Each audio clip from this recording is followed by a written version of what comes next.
नमस्कार दोस्तों, स्वागत है आपका हमारे YouTube channel Aditya classes Lakhimpur में। दोस्तों, आज हम एक बहुत ही खास टॉपिक पर डिस्कशन करने वाले। आज का टॉपिक हमारा है फाइनाइट वर्ब और नॉन फाइनाइट वर्ब्स।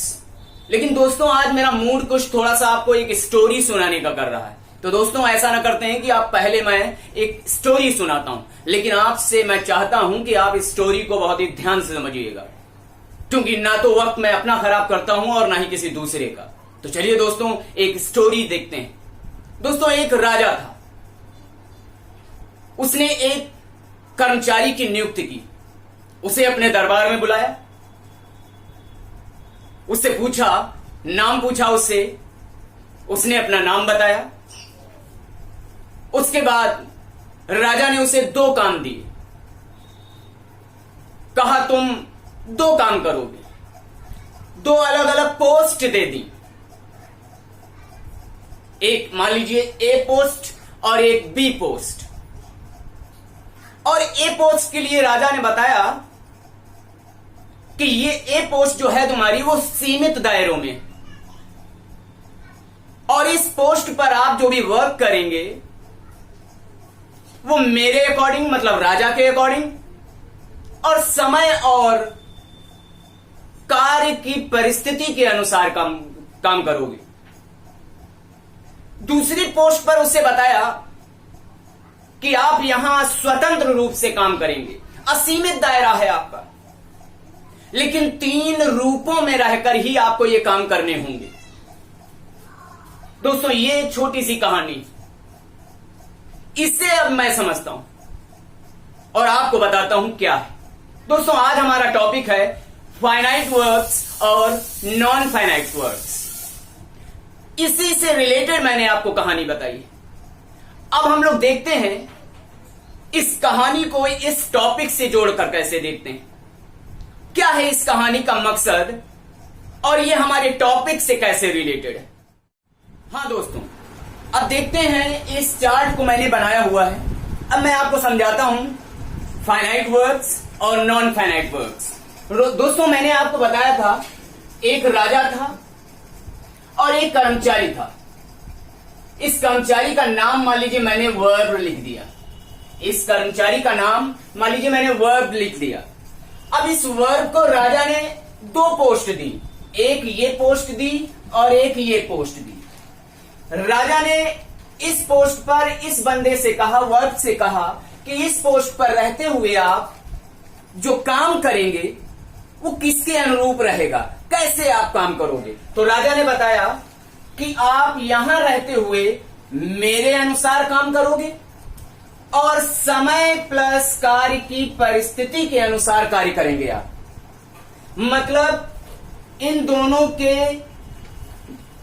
मिलने से ही, इन दोनों के अकॉर्डिंग ही आपको इस पोस्ट पर रहते हुए काम करना है। तो दोस्तों, यहां क्या हुआ, अब ये एक पोस्ट जो है ए, इसको मैं अगर अपने टॉपिक से रिलेट करूं तो क्या होता है, ए पोस्ट क्या हो गई, फाइनाइट वर्ब। फाइनाइट वर्ब ये हो गई, ए पोस्ट जो हो गई वो फाइनाइट वर्ब हो गई। दूसरा, राजा हमारा क्या हो गया, सब्जेक्ट। राजा हमारा हो गया सब्जेक्ट, और समय और कार्य की परिस्थिति जो हमारी हो गई वो क्या हो गई, टेंस। आपको दोस्तों मैंने बताया है टेंस क्या है, बहुत ही अच्छी तरह से मैंने आपको समझाया है, तो आप समझ रहे होंगे समय और कार्य की परिस्थिति टेंस से रिलेटेड होती है। तो ये 2 हो गए। अब दोस्तों सोचिए कि राजा ने इस वर्ब से ये पोस्ट दी, फाइनाइट वर्ब की पोस्ट दी, और बताया कि आप मेरे अकॉर्डिंग, मतलब सब्जेक्ट के अकॉर्डिंग, और कार्य और समय की परिस्थिति के अनुसार, मतलब टेंस के अकॉर्डिंग आप काम करेंगे। तो मतलब क्या निकला कि एक फिनिट वर्ब जो है वो सब्जेक्ट प्लस टेंस के अकॉर्डिंग काम करती है। दोस्तों, एक फाइनाइट वर्ब किसे कहते हैं, ऐसी वर्ब जो सब्जेक्ट और टेंस के अकॉर्डिंग कार्य करती है या वर्क करती है, उसे हम फाइनाइट वर्ब कहते हैं। दूसरा, यहां दोस्तों राजा ने दूसरी पोस्ट जो दी, वो उस पोस्ट को क्या हम कह सकते हैं, non finite verb, non finite verb, ये दूसरी पोस्ट राजा ने इस कर्मचारी मतलब वर्ब को दी। अब ये पोस्ट जो है स्वतंत्र है। फिनिट का मतलब होता है सीमित, नॉन फिनिट का मतलब होता है असीमित। तो यहां मामला क्या निकला, तो राजा ने बताया कि नॉन फाइनाइट वर्ब के रूप में जब आप काम करोगे तो 3 रूपों में करोगे। तो वो 3 रूप कौन से बता दिए, एक तो बता दिया जीवन, दूसरा बता दिया पार्टिसिपल, और तीसरा बता दिया इन्फिनेटिव। राजा ने कहा कि जब आप नॉन फाइनाइट वर्ब्स की तरह काम करोगे या इस पोस्ट पर रहकर काम करोगे तो वो असीमित होगा, और इन 3 दायरों में रहकर मतलब इन 3 रूपों में ही वर्क आप करोगे, चाहे वो जेरन के अकॉर्डिंग हो, चाहे पार्टिसिपल्स के अकॉर्डिंग हो, और चाहे इन्फिनेटिव के अकॉर्डिंग हो। तो दोस्तों ये हमारी फाइनाइट वर्ब्स और नॉन फाइनाइट वर्ब्स थी। दोस्तों इन शॉर्ट अगर हम कहें तो क्या निकलता है कि एक फाइनाइट वर्ब जो हमारी होती है वो सब्जेक्ट और टेंस के अकॉर्डिंग यूज की जाती है। मतलब ऐसी वर्ब जो टेंस और सब्जेक्ट के अकॉर्डिंग यूज की जाती है उसे हम फाइनाइट वर्ब्स कहते हैं। और जो वर्ब जिस वर्ब पर सब्जेक्ट और टेंस का कोई भी इफेक्ट नहीं पड़ता है, मतलब वो स्वतंत्र है, सब्जेक्ट से स्वतंत्र है और टेंस से भी स्वतंत्र है, ऐसी वर्ब को हम नॉन फाइनाइट वर्ब्स कहते हैं। क्लियर हो जाए दोस्तों, पहला सेंटेंस आप देख पा रहे हैं, the boy writes a letter. इसमें हमारी राइट्स वर्ब दी हुई है। अब हमको देखना है कि हमारी फाइनाइट वर्ब है या नॉन फाइनाइट वर्ब है। तो देखते हैं दोस्तों, ये हमारी फाइनाइट वर्ब है। क्यों? क्योंकि आप इस सेंटेंस को देख रहे हैं, ये सेंटेंस हमारा प्रेजेंट इंडेफिनिट का अफर्मेटिव सेंटेंस है, और प्रेजेंट इंडेफिनिट सेंटेंस में एस या ईएस मतलब वर्ब की फर्स्ट फॉर्म में एस या ईएस फॉर्म लगाते हैं, और इसलिए ये हमारा टेंस के अकॉर्डिंग हो गया। दूसरा, ये सब्जेक्ट के अकॉर्डिंग भी हो गया। क्यों? क्योंकि सिंगुलर सब्जेक्ट्स के साथ में हम वर्ब की फर्स्ट फॉर्म में एस या ईएस लगाते हैं। और मैंने आपको जैसा कि बताया कि जो वर्ब सब्जेक्ट और टेंस के अकॉर्डिंग होती है वो हमारी फाइनाइट वर्ब होती है। तो इसलिए दोस्तों ये राइट वर्ड हमारा जो दिया हुआ है ये हमारी फाइनाइट वर्ब है, फाइनाइट वर्ब है। दूसरे सेंटेंस में देखते हैं, द बॉय स्लीप्स साउंडली। तो यहां हम देख रहे हैं स्लीप्स वर्ड दिया हुआ है, इसका भी टेंस हमारा प्रेजेंट इंडेफिनिट का अफर्मेटिव सेंटेंस है, और यहां हमारी वर्ब स्लीप्स लगा हुआ है। स्लीप्स मतलब वर्ब की फर्स्ट फॉर्म, या वर्ब की फर्स्ट फॉर्म में एस या ईएस फॉर्म हम किस टेंस में लगाते हैं, प्रेजेंट इंडेफिनिट टेंस में। मतलब ये वर्ब हमारी टेंस के अकॉर्डिंग हो गई। अब देखते हैं क्या ये हमारी सब्जेक्ट के अकॉर्डिंग भी है। तो यहां दोस्तों ये सब्जेक्ट के अकॉर्डिंग भी है। क्यों? क्योंकि सिंगुलर सब्जेक्ट के साथ में सिंगुलर वर्ब्स का यूज करते हैं, जैसा कि आपको पहले मैं बता चुका हूं। तो यहां स्लीप्स वर्ड भी हमारा क्या हो गया, फाइनाइट वर्ब, फाइनाइट वर्ब हो गई। तीसरे सेंटेंस में हम लोग देखते हैं क्या है, आई लाइक रीडिंग स्टोरीज। अब यहां देख रहे हैं तो यहां दो वर्ब्स दी हुई है। अब देखते हैं कि ये दोनों वर्ब्स क्या हैं, कौन नॉन फाइनाइट्स है, कौन फाइनाइट वर्ब है।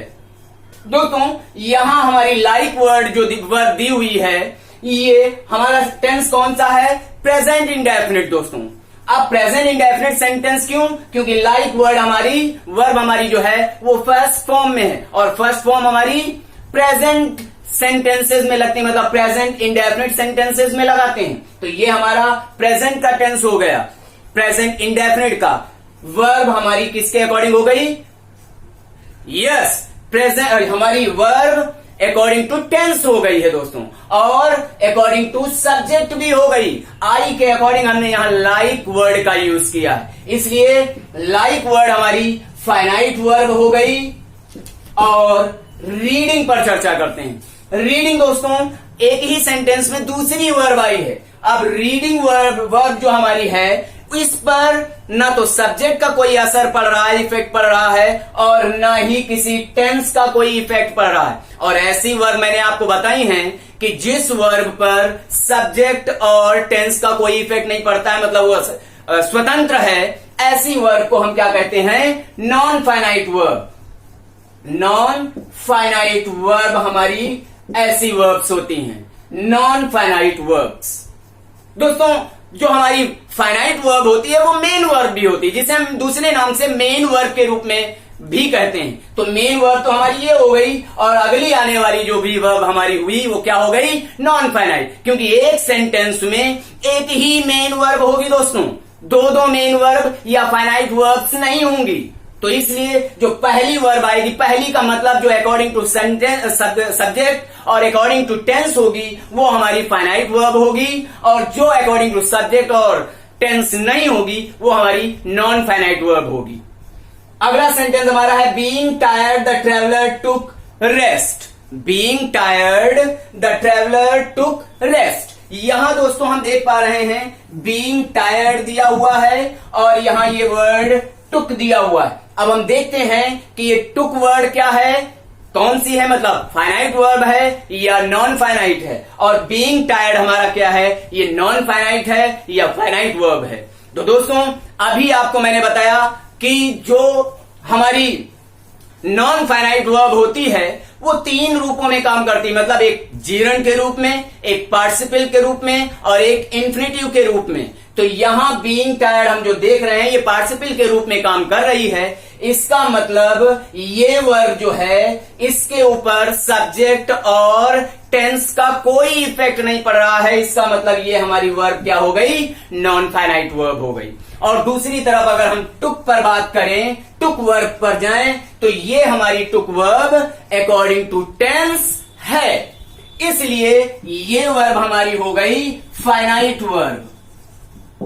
दोस्तों अब आपको पता चल गया होगा कि फाइनाइट और नॉन फाइनाइट वर्ब्स कौन सी होती हैं।